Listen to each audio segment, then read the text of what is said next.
हाँ तो नमस्ते जी। आज हम लोग पढ़ेंगे दो चर वाले रैखिक समीकरण।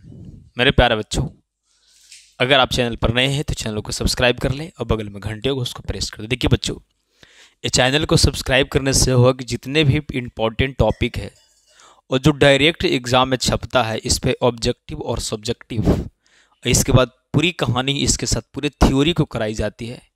आप मात्र 2 मिनट वीडियो को देखिए और उसके बाद ही वीडियो को छोड़ के आप चल जाइएगा। कब जब नहीं अच्छा लगेगा तो आपके लिए फ़ायदेमंद नहीं होगी। तो चलिए हम स्टार्ट करने वाले हैं दो चर वाले रैखिक समीकरण।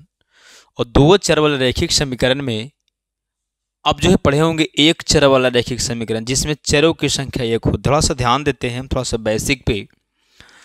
तो आप ध्यान दीजिए, जब ऐसे आपको पढ़ाया जाता है कि 2x + 6 = अगर 12 दिले है तो ये एक चर वाला रैखिक समीकरण है। क्या है कि इसमें चरों की संख्या कितनी है? एक है।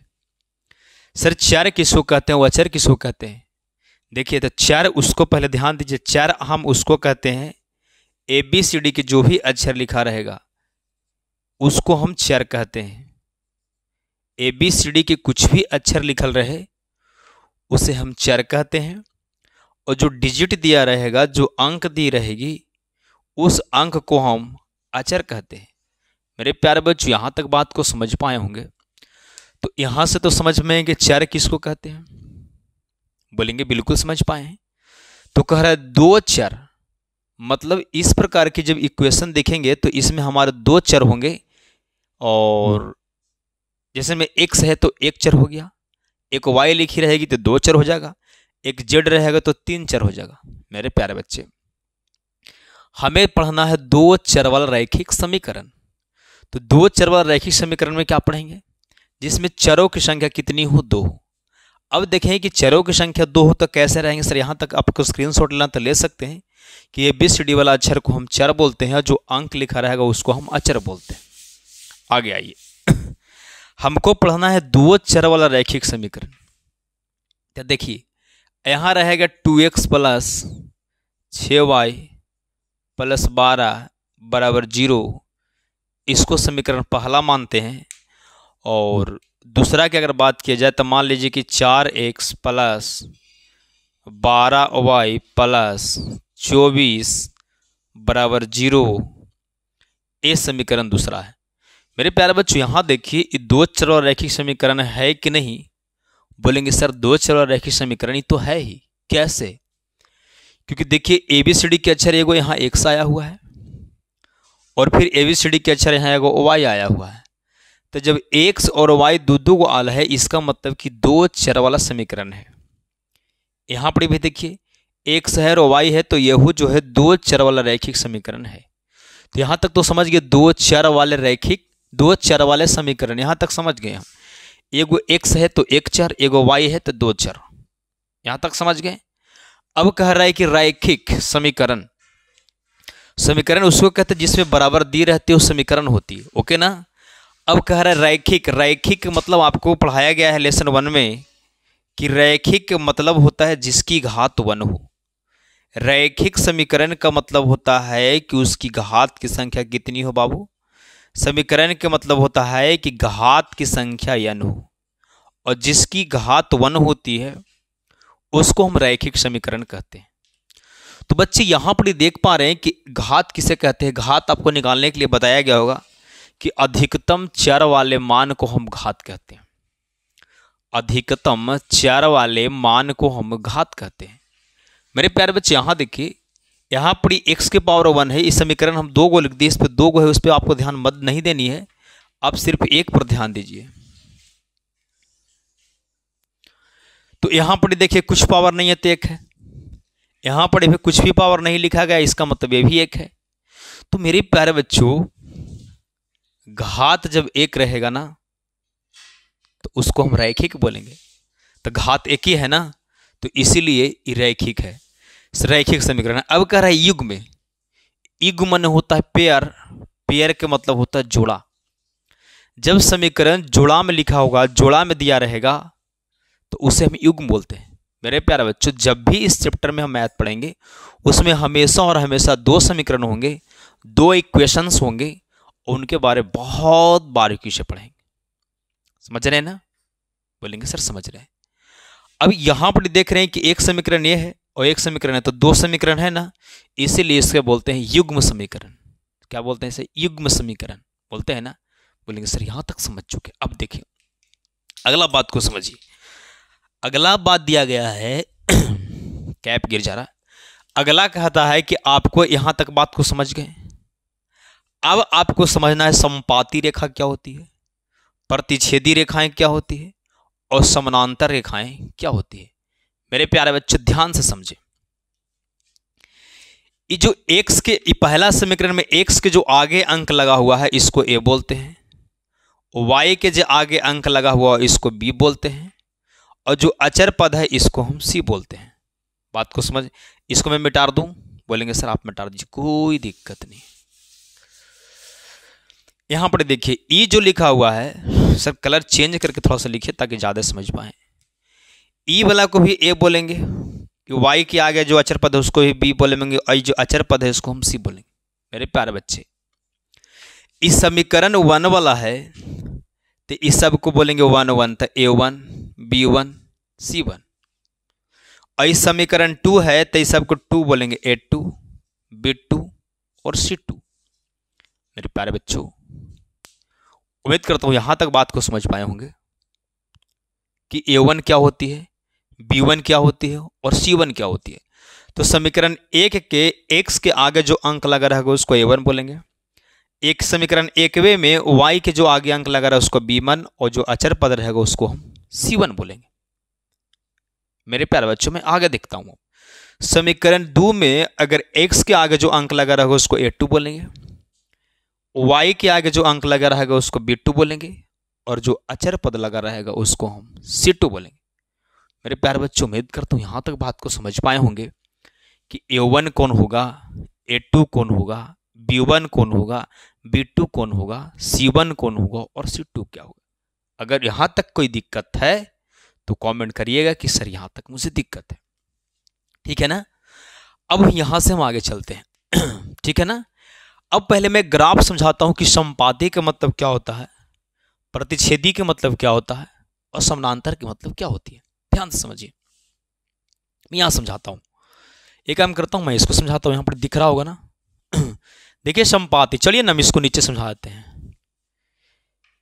यहां पर समझा रहे हैं पहला स्टार को मैं यहां समझा रहा हूं। पहला स्टार है करे समपाती रेखा। समपाती रेखा ध्यान दीजिए, फिर थोड़ा सा बैक करते हैं गाड़ी को। समीकरण जब 1 गो है तो उसकी रेखा 1 जाएगा, जब समीकरण 2 है तो इसको रेखा 2 होगा। इतना बात को समझिए। जब समीकरण 1 है तो उसकी रेखा 1 जाएगी, और जब समीकरण 2 गो है तो उसका रेखा भी 2 गो जाएगी। तो समीकरण 1 गो है, समीकरण 2 गो है, तो इसको जब बनाएंगे तो इसमें रेखा 2 निकलती है। कैसे निकलती है वो हम अगले वीडियो में देखेंगे। बस आराम से वीडियो तक अगर अभी तक बने हुए हैं, इसका मतलब कि आप जो है मैथ में 100 में 100 करने जा रहे हैं।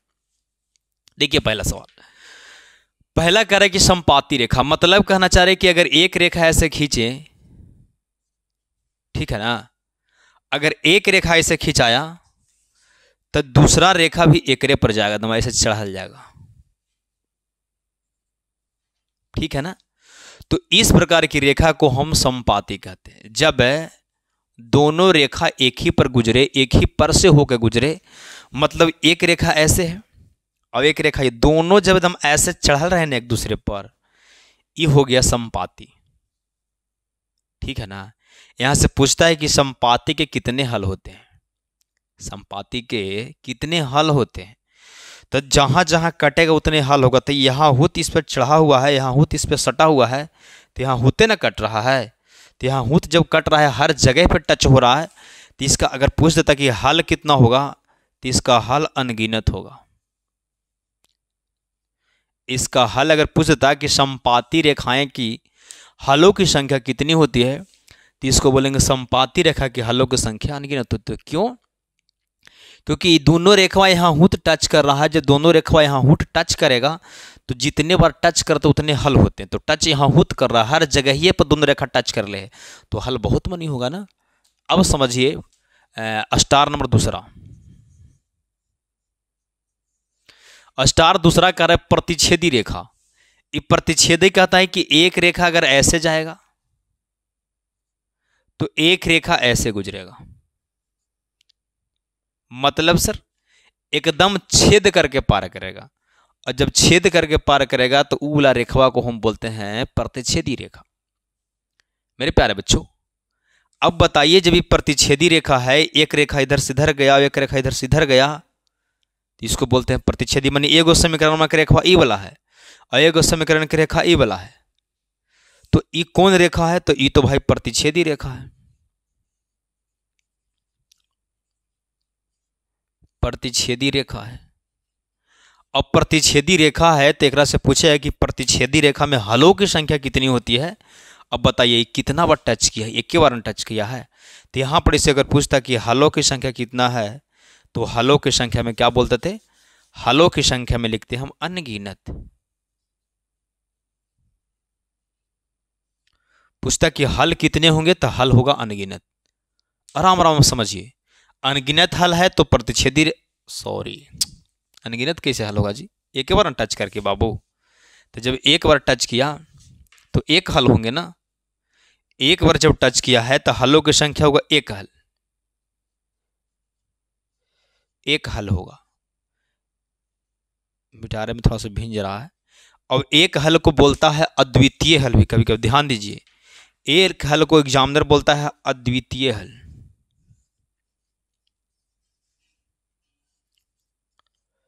अद्वितीय हल क्योंकि एक बार टच किया तो हलों की संख्या एक होगा, एक हल को बोलते हैं अद्वितीय हल। आपको यहां से बहुत सारा सवाल पूछता है कि विरोधी होगा, अविरोधी होगा कि आश्रित होगा, फिर पूछता है कि संगत होगा कि असंगत होगा। ये सारा चीज को मैं अगले लेक्चर में उस थ्योरी को खत्म कर दूंगा। ओके ना, पहले यहां तक समझिए बात को। अभी तीसरा रेखा जो समानांतर रेखा है, तीसरा को मैं यहां समझाता हूं, ध्यान दीजिए। तीसरा को मैं यहां समझा रहा हूं, इसका है समानांतर। इसका मतलब कि एक रेखा ऐसे गया, मैं रेखा समझा रहा हूं खाली। हम फिर चेक करना सीखेंगे कैसे जानेंगे संपाती होगा, कैसे जानेंगे कि जो प्रतिच्छेदी होगा, और कैसे जानेंगे समानांतर होगा। उसके बारे में मैंने धीरे धीरे समझाता हूं, आप समझते रहिए। एक रेखा ऐसे गुजरा, एक रेखा और ऐसे गुजर जाएगा,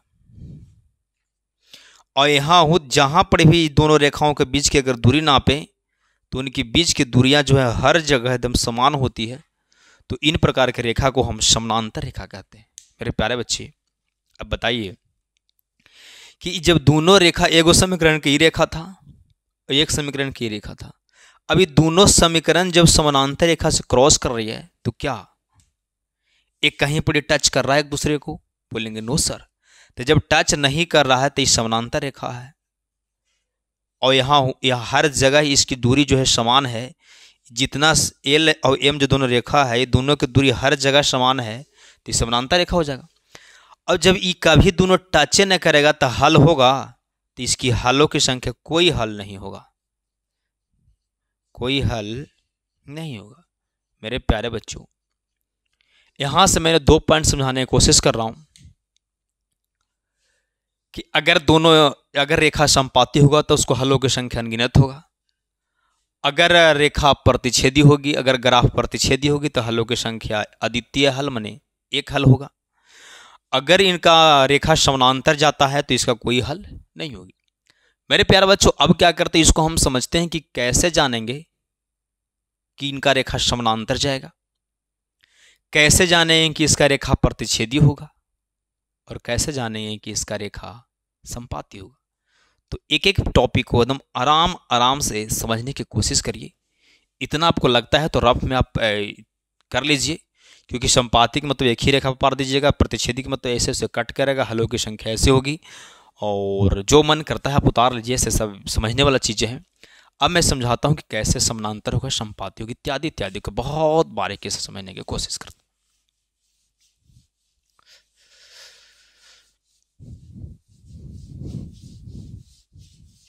देखिए हुआ क्या, यहां तक तो आप बात को समझ रहे हैं कि कौन जो है A1 है, B1 है, C1 है, A2 है, B2 है और C2 है। ध्यान दीजिए, फार्मूला नंबर पहला,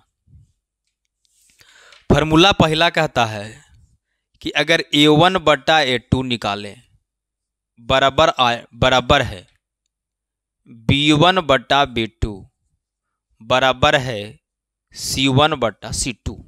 ध्यान दीजिए, अगर A1 बटा A2 बराबर है B1 बटा B2 बराबर है C1 बटा C2, मतलब सर समीकरण पहला के x वाला अंक हुआ और एकर वाला अंक हुआ, मैंने इतना बटा इतना और फिर इतना बटा इतना और फिर इतना बटा इतना, मतलब 2 बटा 4 और फिर 6 बटा 12 और फिर 12 बटा 24। अगर तीनों को हम बटा कर करके देखें और अगर तीनों के तीनों अगर बराबर आ जाती है, तीनों के तीनों अगर बराबर आ जाती है, तो मेरे प्यारे बच्चों इसका ग्राफ जो है समपाती जाएगा। इसका ग्राफ कैसे जाएगा? समपाती जाएगा। तीनों के तीनों अगर बराबर जाएगा तो क्या हो जाएगा सर? समपाती होगा। ठीक है ना, आप चेक कर ला, पहले सीखिए, ये समपाती होगा।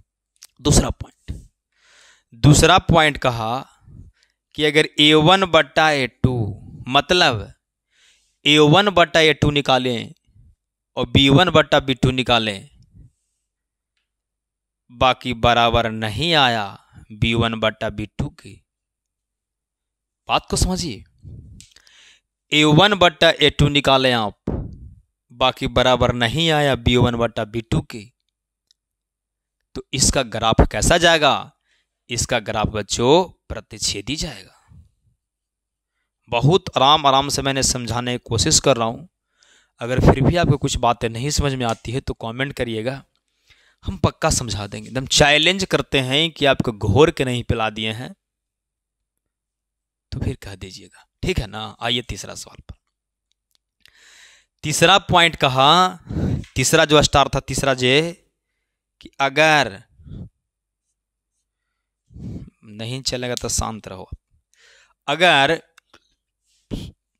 A1 बटा A2 निकालें बराबर आ गया B1 बटा B2 के, लेकिन बराबर नहीं आया C1 बटा C2 के। ध्यान दीजिए, मतलब दो इतना बटा इतना किए और इतना बटा इतना किए तो दोनों बराबर आ गया, लेकिन ई वाला जो है बराबर नहीं आया, तो इसका ग्राफ कैसा जाएगा? इसका ग्राफ बच्चों समानांतर जाएगा, समानांतर होगा। और जब समानांतर होगा तो एक बार भी नहीं सटेगा, मतलब इसका कोई हल नहीं होगा। बात को समझ पाए तो इस पॉइंट को भी नोट कीजिए कि जब तीनों बराबर रहेगा तो उसको समपाती कहेंगे। जब पहला हमको जैसा ही पहला बराबर नहीं मिलेगा, अगला बराबर रहे चाहे न रहे, उससे हमारा कोई मतलब नहीं है। अगर पहला हमको A1 बटा A2 अगर बराबर नहीं मिल गया B1 बटा B2, तो इसको हम प्रतिच्छेदी कहते हैं। और प्रतिच्छेदी के तो जानबे करते, एक हल होता है, मैंने एक चार्ट लिख दूंगा, आराम से समझ जाइएगा। तीसरा पॉइंट कहा कि अगर A1 बटा A2 आप निकालें और B1 बटा B2 भी निकालें और C1 बटा C2 भी निकालें, तो लेकिन A1 बटा A2 बराबर आ गया B1 बटा B2, लेकिन बराबर नहीं आया C1 बटा C2, तो मेरे प्यारे बच्चों इसका ग्राफ समानांतर जाएगा। और जब ग्राफ समानांतर जाएगी तो इसका हलों की संख्या एक भी नहीं होती। समझ चुके? यहाँ तक समझ चुके ना? बोलेंगे सर बिल्कुल समझ चुका। अब मैं एकादों के चेक करता हूं कि ग्राफ इसका कैसा होगा, ठीक है ना। तो इसको भी मैंने इरेज करता हूं, स्क्रीनशॉट आप लीजिए साइड में। हम एकरा चेक करते हैं कि इसका ग्राफ कैसा जाएगा, ठीक है ना। चेक करते हैं इसको, ध्यान दीजिए। A1 बटा A2, तो जब चेक करिएगा तो 2 बटा 4 होगा, यहां से चेक करिए तो 2 बटा 4, फिर यहाँ चेक करेंगे तो 6 बटा 12, फिर चेक करेंगे तो 12 बटा 24, काटिए इसको, 2 दूनी के 4, 6 दूनी के 12 और 12 दूनी के 24। बच्चों ध्यान दें, तो इसको जैसे ही कैलकुलेशन हम किए तो देखें कि 1 बटा 2 आया बराबर, 1 बटा 2 आया बराबर 1 बटा 2। मेरे प्यारे बच्चे जब देखें कि तीनों आपस में बराबर आ गए, नहीं तीनों कट कट के नहीं आ गया, 1 बटा 2 1 बटा 2, जब तीनों बराबर आ गया तो इसका ग्राफ कैसा जाएगा? ग्राफ इसका समपाती होगा। अगर पूछता है कि इसका ग्राफ कैसा, पूछता है इसे कि 2x प्लस 6y प्लस 12 बराबर 0 एवं 4x प्लस 12y बराबर 24 बराबर 0 है, इसका ग्राफ कैसा होगा? तो चेक करेंगे, बता देंगे समपाती होगा। अगर पूछता कि हल की संख्या कितना होगा, तो बोल देते हैं कि हल इनके अनगिनत होंगे। हल क्या बोल देते, क्या कि हम जानते हैं कि जब समानांतर होता है अतिभल संपाती होता है, इनकी हलों की संख्या अनगिनत होगा।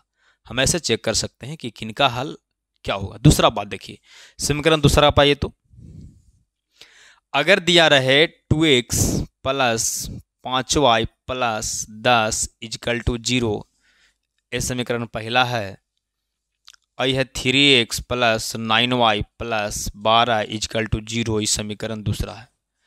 और एक चेक करके बतावे कह रहा है कि बताइए इनकी हलों की संख्या कितना होगा, चाहे इनका ग्राफ कैसा होगा। तो देखिए इतना बटा इतना, तो निकालेंगे 2/3 इजकल टू, फिर होगा 5/9 इजकल टू, फिर 10/12। अब इसको बढ़ाई तो लग रहा है कि काटवे नहीं करेगा को, तो नहीं काटेगा तो लिखेंगे चूंकि 2/3 जो है बराबर नहीं है 5/9 के। और जब हमको पहले के बराबर नहीं मिलता है तो हमको आगे इसको लिखने से कोई फायदा नहीं है। तो जब हमको पहले का बराबर नहीं था, a1/a2 बराबर नहीं था b1/b2, तो उसको ग्राफ कैसा था, प्रतिच्छेदी था। तो इसको लिखेंगे, अगर पूछता कि ग्राफ बताइए तो पूछेंगे ग्राफ प्रतिच्छेदी होगा। अगर पूछता कि हल कितने होगा तो बोलते कि हल जो है एक हल होगा। इसको और पूछता है बहुत संगत होगा कि असंगत होगा, विरोधी होगा कि अविरोधी होगा, ये सारा चीज़ को मैंने बहुत बारीकी से समझाऊंगा। तो उम्मीद करता हूँ यहाँ तक समझ चुके। आपको स्क्रीनशॉट ले लीजिए, इसको नोट कॉपी में डाउन करनी है ताकि चीज़ों को बहुत बारीकी से आप समझ पाएँ। समझ रहे हैं ना। अगला हम देखते हैं कि जब समानांतर है तो उसको क्या होगा। यहाँ तक तो हम समझ चुके बात को। अगला टॉपिक देखिए क्या कहता है। अगला टॉपिक कहता है कि समानांतर रहेगा तो समानांतर के कितने हल होते हैं। समानांतर कब होता है, पहले का बराबर होगा। तो देखिए इसका सवाल तीसरा दिले है, मान ली कि x plus 3y plus 5 equal to 0, यह समीकरण पहला है। यहाँ दे रहे हैं मान लीजिए कि 4x, यहाँ दे रहे हैं 12y प्लस 10 बराबर 0, ये समीकरण दूसरा है। और एकरा से पूछ दे कि बताइए इसका ग्राफ कैसा जाएगा। बड़ा आराम से एकदम लल्लू सा बना देंगे इसको। लिखेंगे चूंकि एकरा कुछ नहीं तो कुछ है 1/4 बराबर 3/12 बराबर 5/10। आगे बढ़ेंगे, कटेगा नहीं कटेगा कैसे, 4 से ही कटेगा के बार में, 2 बार में। तो ये आगे 1/4 बराबर, ये हम आगे 1/4, लेकिन बराबर नहीं आया 1/4, कहे कि यहाँ 1/2 ना आ गया। तो बताए थे कि a1/a2 बराबर अगर है b1/b2, बाकी बराबर नहीं है c1/c2। तो इनके ग्राफ जो है समानांतर जाएंगे, और जब ग्राफ समानांतर जाएगा तो कोई हल नहीं होगा। तो यहाँ से अगर पूछता कि इसका ग्राफ कैसा जाएगा तो बोलते कि इसका ग्राफ जो है समानांतर होगा। मेरे प्यारे बच्चों, जब ग्राफ समानांतर होगा तो समानांतर का मतलब बताए थे नहीं कि एक लाइन ऐसे गुजरेगी एक लाइन ऐसे गुजरेगी, तो क्या ये टच करेगा, नहीं टच करेगा। तो क्या है, पूछता कि हल कितने होंगे तो बोलेंगे कोई हल नहीं होगा, कोई हल नहीं होगा। समझ चुके कि नहीं, बोलेंगे सर बिल्कुल समझ गए। तो यहां तक इसको आज यहीं तक रखता हूं क्योंकि वीडियो ज़्यादा लंबा हो जाएगा, फिर आप लोग देखते नहीं हैं। फिर हम अगले टॉपिक में इसको हम ख़त्म करेंगे, और जिससे होगा क्या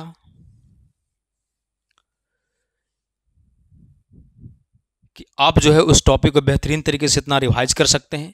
और वीडियो को पूरा देखिए यार, जब तक वीडियो को नहीं देखो, जब एग्ज़ाम जब खत्म हो, रिजल्ट जब आने वाला समय आए, भाई फाड़ दो एकदम, ठीक है ना। तो चलिए हम आपको कुछ होमवर्क देते हैं, उसको आपको कमेंट में आंसर करना है। तो होमवर्क पहला, 3x प्लस 9y प्लस 10 बराबर 0, इस समीकरण पहला है।